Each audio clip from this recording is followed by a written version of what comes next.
Assalamualaikum warahmatullahi wabarakatuh. Selamat pagi anak-anak. Bagaimana kabar kalian pagi ini? Semoga anak-anak di rumah selalu sehat dan tetap semangat belajar. Hari ini materi belajar kita adalah Akidah Akhlak, pelajaran 10 tentang akhlak tercela 2, yaitu kisah Korun, Kikir, dan Serakah. Baik anak-anak, sebelum masuk materi, silakan anak-anak perhatikan video berikut ini. Korun adalah seorang yang sangat miskin. Dia hidup dengan istri dan anak-anaknya. Untuk memberi makan anak-anaknya, Korun kesulitan luar biasa.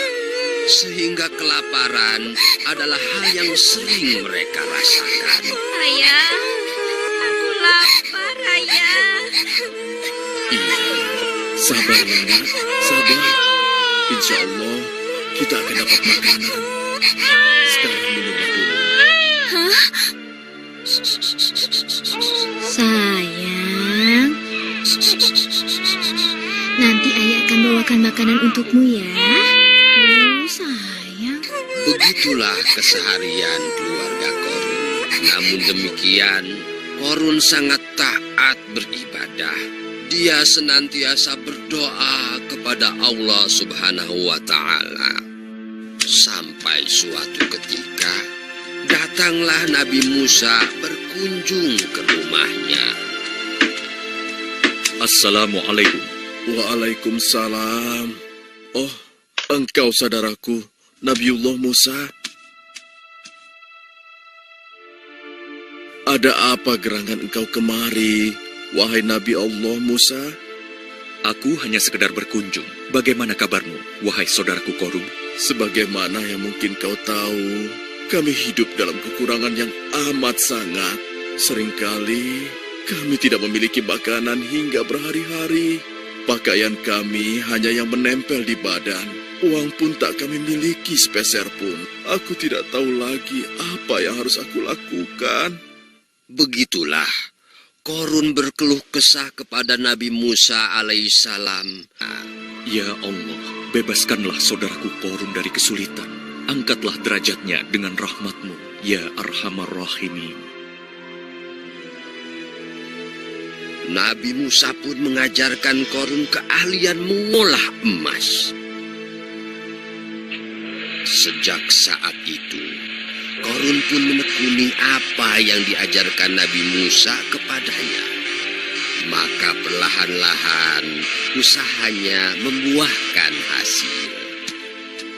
Wahai Korun, indah sekali cincin ini. Berapa harganya? Untuk nyonya tidak perlu mahal-mahal. 4 keping emas saja. Baiklah, ini?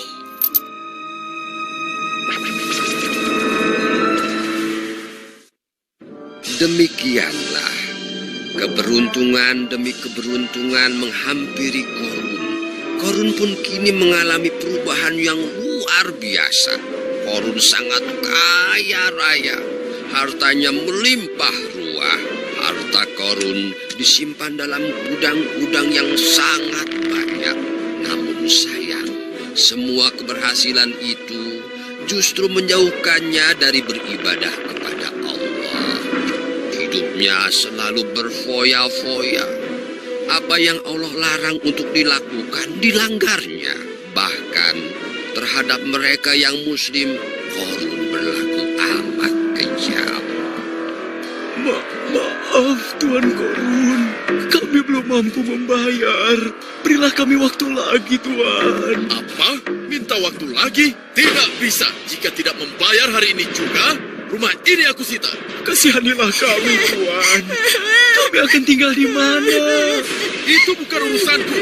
Dan ingat, rumah ini hanya untuk membayar bunganya saja. Hah? Kau harus melunasinya minggu depan. Jika tidak, kau akan menjadi budakku. Sita rumah ini. Tuan Korun, maafkanlah kami Tuan. Jangan sita rumah kami. Begitulah kekejaman Korun. Dengan cara itulah dia memperbanyak dan menumpuk hartanya. Akulah Akulah Korun, manusia terkaya di muka bumi ini. Aku bisa dapatkan semua yang kuinginkan. Buruknya akhlak Korun tidak berhenti sampai di situ saja. Hingga suatu ketika... Maaf Tuan Korun, ada tamu yang ingin bertemu dengan Tuan. Siapa dia? Berani-beraninya mengganggu istirahatku. Katakan pada mereka, aku sibuk. Tapi Tuan, mereka adalah... Assalamualaikum Korun. Hah? Waalaikumsalam. Engkau rupanya Hanan. Mendekatlah. Terima kasih Korun. Ada apa gerangan kemari? Sudah lama kita tidak berjumpa. Begini Korun, kami diutus oleh Nabiullah Musa alaihi salam untuk mendatangi mereka yang kaya seperti engkau. Ada apa? Sebagaimana engkau ketahui, Allah Subhanahu wa Ta'ala telah mewajibkan bagi mereka yang mampu agar menzakatkan sebagian hartanya untuk dibagikan kepada orang-orang yang membutuhkan. Maksudmu? Kami hendak mengambil zakat darimu. Kalian tidak tahu, kalau membantu, aku sudah sering membantu orang-orang miskin yang mengemis kepadaku. Tapi engkau membantu mereka dengan menentukan bunga yang sangat tinggi. Tapi mereka tidak keberatan, lalu apa mau kalian? Kami ingin engkau menyisihkan sebagian hartamu sebagai zakat untuk kami bawa dan kami serahkan kepada Nabi Allah Musa alaihissalam. Aku mengumpulkan harta ini dengan susah payah karena usaha dan kehebatanku. Wahai Korun, tidaklah kau ingat bahwa engkau bisa begini karena diawali oleh doa Nabi Musa alaihissalam. Doa Musa? Jangan sembarangan kalian bicara. Wahai Korun, takutlah kepada Allah.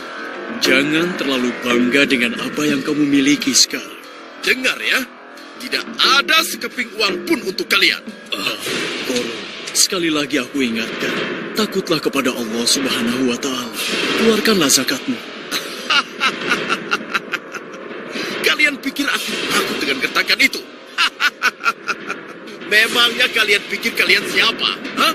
Enak saja. Setelah kejadian itu, Korun semakin menjadi-jadi. Setiap sore, dia berkeliling ke tengah-tengah masyarakat yang mayoritas hidup dalam kesusahan. Coba lihat itu. Lihat, Itu Korun mewah sekali guys. Itu dia. Kau tahu, enak sekali dia sekarang. dia tidak disangka begitu cepatnya dia menjadi kaya. Iya benar. Hartanya pasti Bisa saja kita banyak. seberuntung dia. Padahal Di tengah-tengah Dia aktivitas hebat, Korun ya. memamerkan kekayaannya, datanglah Nabi Musa menghampiri. Assalamualaikum Korun. Musa? Waalaikumsalam. Ada apa, wahai saudaraku Musa? Wahai Korun, taatlah kepada Allah. Hentikanlah kesombongan dan kesewenang-wenangan. Tunaikanlah zakat. Wahai Musa, untuk ini sajakah engkau menghentikan aku? Aku menasehatimu selaku saudaramu. Dan karena aku adalah utusan Allah. Tidak, Musa. Tidak semudah itu. Aku telah bersusah payah mendapatkan ini semua. Janganlah kamu sombong, wahai Korun. Tidaklah ini semua terjadi atas izin Allah. Ingatlah masa lalumu. Bukankah dulu engkau hidup dalam kesusahan sampai kemudian Allah merubah nasibmu? Jangan bicarakan masa laluku, hei Musa. Dan hal ini tidak ada urusannya dengan Allah. Masya Allah. Ya ampun. Sudah kelewat batas, Korun. Berani sekali dia berkata seperti itu. Masya Allah. Dulu utusanmu datang kepadaku. Dan sekarang engkau meminta hal yang sama. Aku tidak mau. Korun. Dan ingat, jangan ceramahi aku lagi. Aku jadi curiga. Lama-lama engkau akan meminta seluruh hartaku. Masya Allah. Sudah nisbah sekali dia. Wahai Bani Israel, Tidak mungkin berbuat seperti itu. hentikanlah atas nama Tuhan. Nabi Musa hendak merampas hartaku. Harta yang telah kukumpulkan dengan jerih payahku sendiri. Lama-lama, dia akan mengambil semuanya. Hartaku dan harta kalian semua. Hati-hati kalau bicara, Korun. Wahai Nabi Allah, berdoalah kepada Allah agar memberikan keputusannya kepada Korun. Ayo, kita pergi. Jangan hiraukan mereka. Tidak berapa lama kemudian, awan gelap menaungi pemukiman Bani Israil. Tak terkecuali rumah Korun yang megah.